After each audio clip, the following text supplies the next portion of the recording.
Bom, aqui estou eu, com o mesmo filtro, no mesmo canto, com o menino assistindo desenho do mesmo jeito, porque só dá para gravar vídeo assim, né? Então hoje eu vou falar sobre os movimentos separatistas no Brasil, alguns, e vou me atentar ao movimento separatista no Nordeste. E se o Nordeste fosse um país? Aí quando a gente fala em movimento separatista, a gente acha que isso acontece por aí afora, em outros países, com guerra e tal, mas no Brasil existiu sim movimentos separatistas e não foi só um, e hoje em dia há quem diga que também tem. Aí a gente vai deixar para falar isso depois. Você pode, assim, falando em movimentos separatistas, pode ser que você não, poxa, não sabia não, mas você já ouviu falar na Inconfidência Mineira, lá em Minas Gerais? Já ouviu falar na Conjuração Baiana, lá na Bahia? Então, mas você já ouviu dizer alguma vez que o Sul queria se separar do Nordeste e do Norte? Ou você já ouviu a expressão meu país Ceará? Então, isso justifica muita coisa nessa minha fala dos movimentos separatistas. Movimentos separatistas eram movimentos de um certo grupo de pessoas que queriam a independência de determinada região. Então, no Nordeste não teve só um movimento separatista, mas eu vou falar especificamente da Confederação do Equador.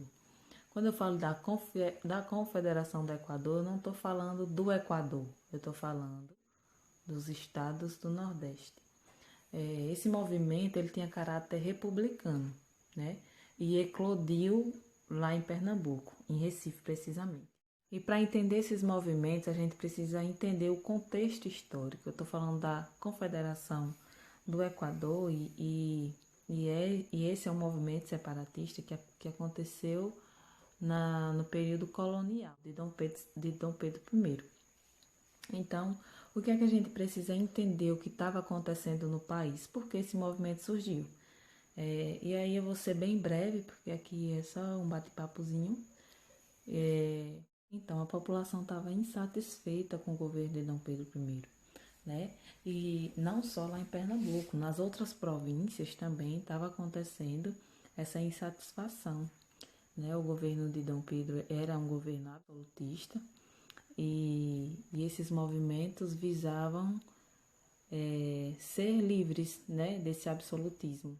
Então havia um cenário também, um cenário de crise econômica, porque a produção de açúcar tinha caído muito, né? Então a economia estava estagnada. Então, partindo do pressuposto de que se eu estou insatisfeito com algo, todo o movimento ele é válido. A população de Pernambuco se revoltou, né, contra Dom Pedro e criou esse movimento. E quem estava à frente desse movimento era Frei Caneca e Manuel de Carvalho, Manuel, alguma coisa assim, eu não estou lembrando, me perdoe.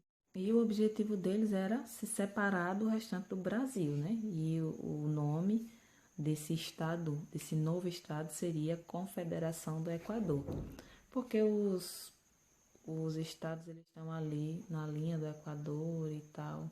Seria mais ou menos essa explicação. As insatisfações ia para os estados do Rio Grande do Norte, que hoje é o Rio Grande do Norte, Paraíba, Ceará, Pernambuco, eram liderados por Manuel de Carvalho, como eu já disse, e Frei Caneca, e eles queriam um estado independente, queria que a capital desse estado fosse Recife, porque foi ali, Recife, porque foi ali, né, que tudo começou, e também por outras questões, localização, economia e tal. O governo, esse novo governo que surgiria nesse novo estado, seria comandado por camadas populares, né? Aí você já viu, é problema. Problema para quem? Para os mais ricos. Por quê? Porque eles não querem que os pobres comandem. Os mais ricos na época, eu estou falando das elites agrárias, né? Dos grandes fazendeiros. E eles queriam que pessoas das camadas populares Eles não queriam, né, que as camadas populares comandassem esse novo estado. Então eles não concordaram, né? E começaram a desistir do movimento, que querendo ou não, eles eram nomes fortes para colocar para frente essa ideia do novo estado e eles desistiram porque não queriam que o pobre comandasse nada.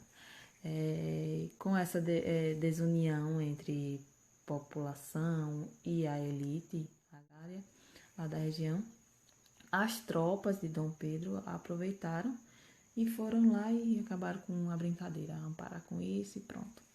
Aí não deu certo. As tropas combateram o levante que estava acontecendo lá. E aí acabou o sonho do Nordeste tornar um país, ou um novo estado, é melhor se dizer assim. Os caras que estavam à frente, Manuel do Carvalho e Frei Caneca, Manuel do Carvalho fugiu, foi exilado, e Frei Caneca foi morto fuzilado. E aí tem outra questão também, que é pensar, e se o Nordeste fosse um país? Será que dava certo?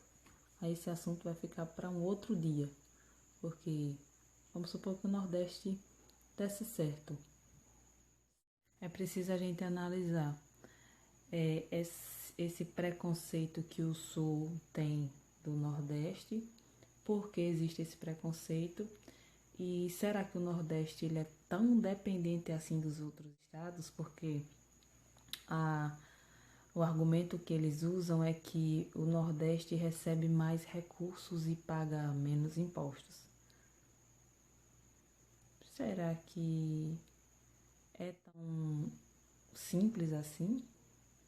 Será que os nordestinos eles são coitados porque eles querem? Será que envolve política? Então, esse assunto eu vou deixar para um outro dia. Beijos e até a próxima.